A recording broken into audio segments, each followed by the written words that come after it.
This video is brought to you by the Local Projects print publication. Head to the description of this video to subscribe now and receive 3 copies each year.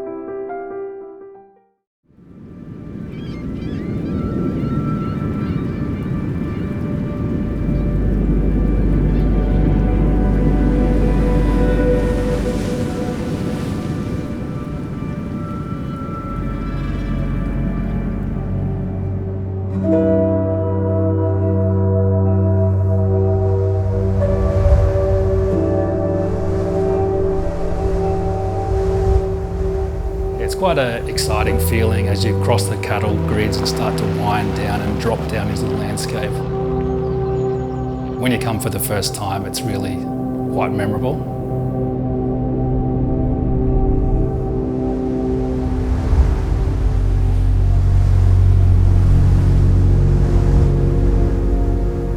I'm Andy Carson, Director of Atelier Andy Carson, and I'm the architect for Dovecote. The project is situated in Gerringong, which is down the south coast. This area of the south coast is famous for these big green rolling hills that connect down to the coast, and there's various villages dotted around.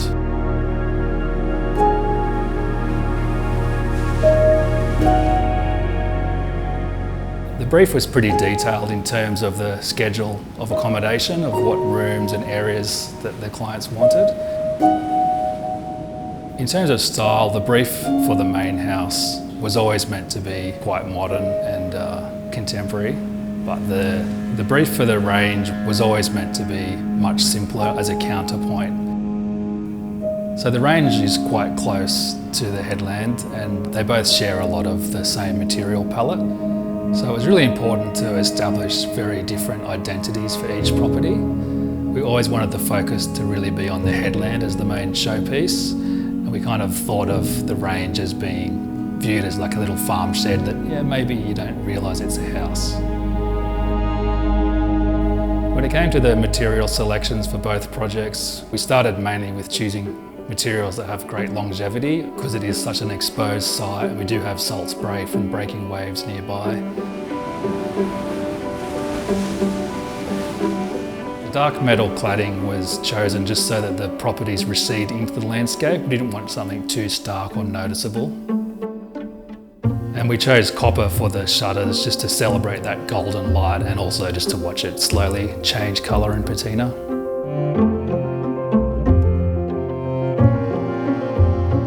So the inspiration for the headland really came from just reacting to the site.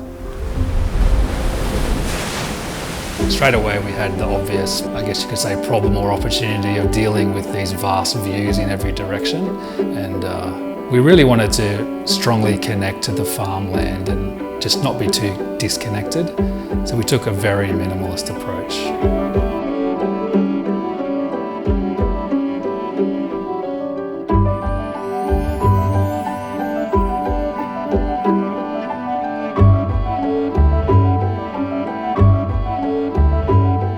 As we approach the front of the headland, we're more or less funneled towards the front door with these angled walls.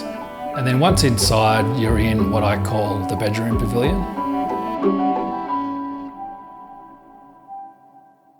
At the end of the bedroom hallway, we're presented with this glass link, and then we enter through finally into the living lounge area. To the right, we have these amazing telescopic view looking down along the coast and Wary Beach.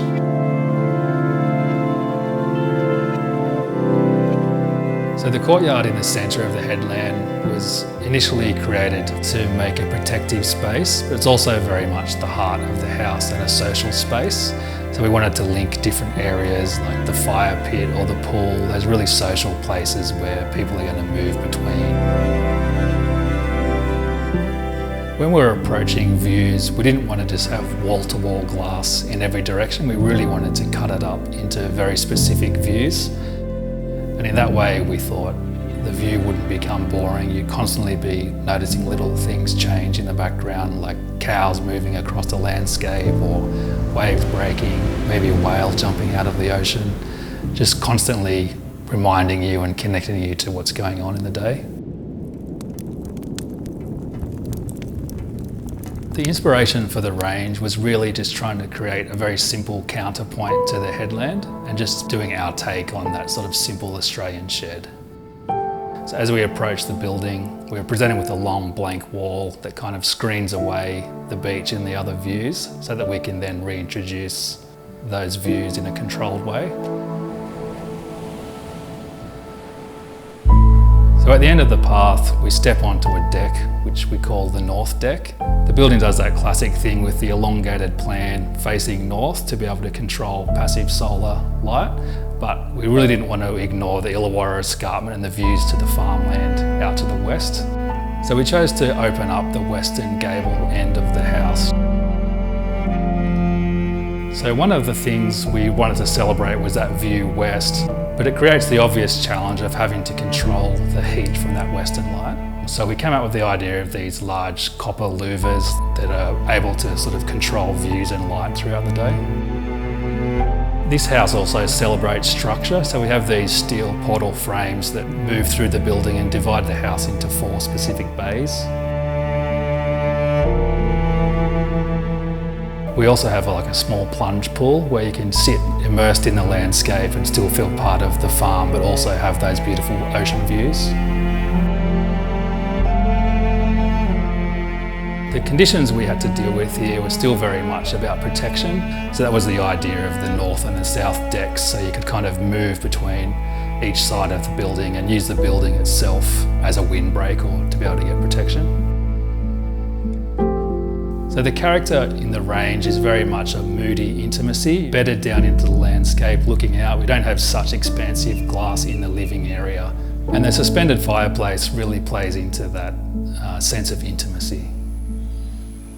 At the range, my favourite part is really just sitting in the lounge room and just watching the sunset. And when I think about these properties, what I'm most proud of is really how much it connects with people, and it still seems to be relevant and exciting.